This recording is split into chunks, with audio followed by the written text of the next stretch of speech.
Laporan Berita 757 yang menyindir Jabatan Kebajikan Masyarakat JKM seolah-olah tidak wujud ketika badan bukan kerajaan NGO lebih tangkas mengisi ruang kebajikan sosial negara nampaknya bukan sekadar retorik.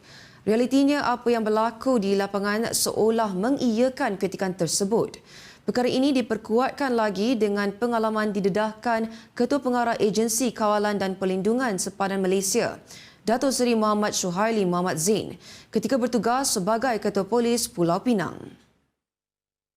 Katanya satu keluarga veteran tentera termasuk dua anak berusia 14 dan 11 tahun yang hidup di bawah jambatan berjaya diselamatkan sebelum diserahkan kepada JKM untuk tindakan lanjut. Namun beliau berasa kecewa kerana sistem sedia ada gagal menyebabkan keluarga itu kembali ke tempat sama.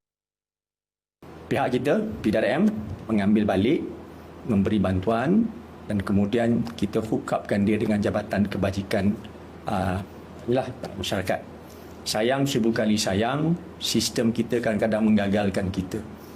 3 bulan ataupun 4 bulan selepas itu, apabila saya bertukar ke Kuala Lumpur, saya menerima panggilan daripada rakan-rakan di Pening. Dia kata, "Lee, nak tolong tak family ni?" Kata, "Family apa ya?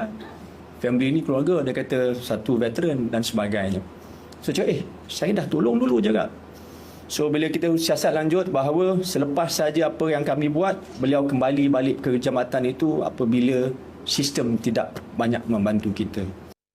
Bagaimanapun, Muhammad Suhaili memaklumkan keluarga berkenaan kini mendapat peluang untuk melangsungkan kehidupan seperti biasa. Berita 757 sebelum ini melaporkan pemerhati sama menggesa JKM supaya mengubah budaya kerja daripada reaktif kepada proaktif dengan menekankan keperluan kerjasama rapat antara agensi dan NGO bagi memastikan sebarang isu dapat diambil tindakan tanpa kerenah birokrasi. Pemerhati turut menegaskan persepsi rakyat ketika ini bukan sahaja JKM tidak wujud, malah kebanyakannya dilihat makan gaji buta, sebaliknya NGO pula banyak mendahului kerja-kerja sosial dan menyelesaikan sendiri sehingga ke akar umbi.